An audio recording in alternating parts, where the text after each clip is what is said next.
मेरठ दर्पण न्यूज की खबरें लगातार देखने के लिए हमारे YouTube चैनल को सब्सक्राइब करें और बेल आइकॉन को दबाएं। मेरठ में जनप्रतिनिधियों के साथ नोडल अधिकारियों की हुई बैठक। प्रमुख सचिव टी वेंकटेश्वर और आईजी लक्ष्मी सिंह ने आज जनप्रतिनिधियों के साथ बैठक की, जिसमें सांसद, राज्यसभा सांसद, विधायक और जिला पंचायत अध्यक्ष व भाजपा जिलाध्यक्ष मौजूद रहे। मैम तो किचन की इसमें बात की गई है जी, किचन को लेकर के भी कोई मुद्दा उठा है? नहीं, इसमें किचन ही नहीं, बहुत सारे मुद्दों पर बातचीत हुई है और आने वाले दिनों में आपको उसमें सुधार की व्यवस्था है। यानी जो हमारे नोडल ऑफिसर माननीय मुख्यमंत्री जी ने हम लोगों की मांग पर यहाँ पर भेजे थे, आज उन लोगों ने सभी जनप्रतिनिधियों के साथ बैठकर चर्चा की। मेरठ में जो समस्याएं आ रही हैं उनको लेकर उनके समाधान क्या हो सकते हैं उसके लिए सुझाव भी लिए। मैं कह सकता हूँ एक अच्छा प्रयास ये हुआ है। मैंने अपने दोनों नोडल ऑफिसर से, जो हमारे एसीपी हैं अपने वेंकटेश जी और आईजी हमारी लक्ष्मी सिंह जी, मैंने दोनों से निवेदन किया कि इस तरह की कोऑर्डिनेशन कमेटी की बैठक ये वीकली होनी चाहिए। और मुझे लगता है कि जो सुझाव हम लोग पहले दे रहे थे, यदि उन पर कार्रवाई की गई होती तो आज कहीं ना कहीं ये परिदृश्य जो मेरठ का है ये बदला हुआ होता। लेकिन फिर भी शुरुआत हुई है। मुझे लगता है कि यदि हम मेडिकल कॉलेज की बात करें, जो अव्यवस्थाएं उस समय वहाँ पर आ रही थी, मुझे लगता है कि डॉक्टर सूर्यकांत जी के आने के बाद उन्होंने जिस तरह से हमारे यहाँ के डॉक्टर्स का, हमारे स्टाफ का जो मनोबल बढ़ाया है, उन्हें ट्रेनिंग दी है और कुछ सुझाव दिए हैं। मैं कह सकता हूँ कि देखिए ये बहुत आवश्यक है कि हम पेशेंट्स का अच्छे से भोजन उसे मिल जाए, सफाई वहाँ की ठीक हो, दवाई समय से मिल जाए, उनका ट्रीटमेंट ठीक से हो जाए, ये बहुत आवश्यकता थी।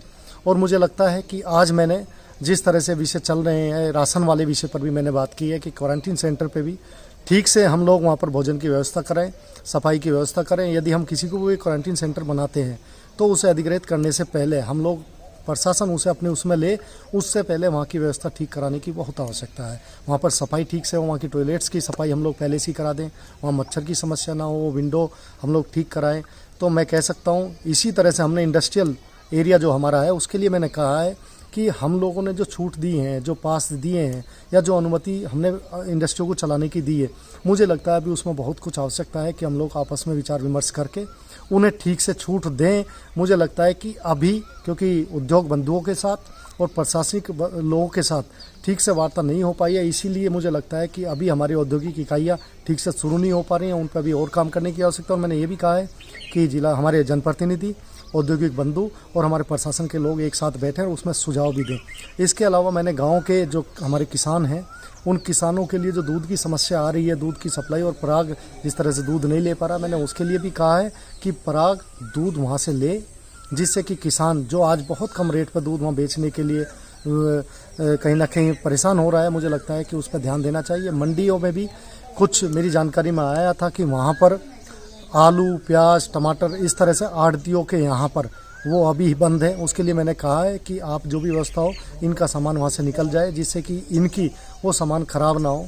और मैंने कहा है कि ब्लॉक स्तर पे हम लोग मंडियों की व्यवस्था करें, जिससे कि ग्रामीण क्षेत्र का वहीं ब्लॉक पर अपनी सब्जी बेच सकता है। इस तरह की व्यवस्थाओं की हम लोगों ने बात की है। और मैं कह सकता हूँ कि पुलिस प्रशासन का काम जिस तरह से शुरुआत में बहुत अच्छा रहा था, उस पर भी थोड़ा ध्यान देने की आवश्यकता है। लॉकडाउन में सख्ती होना देखिए बहुत आवश्यक है। वो इसलिए भी ज़रूरी है क्योंकि हम घर पर रहें, बिना किसी काम के हम आवश्यक कार्य से ही बाहर निकलें तो ठीक है, लेकिन अनावश्यक काम से बाहर ना घूमें। इसके लिए लॉकडाउन में मुझे लगता है कि अभी 3-4 दिन से सख्ती देखने में आ रही है, ये बहुत आवश्यक थी। और मुझे लगता है कि अब जब से माननीय मुख्यमंत्री जी ने यहाँ पर विशेष टीम भेजी है, उसके बाद मुझे लगता है कि सुधार होगा। लेकिन हम सबकी भी जिम्मेदारी बनती है कि हम लोग जिम्मेदारी समझते हुए अपने घर पर रहें, सुरक्षित रहें और सावधान रहें। धन्यवाद।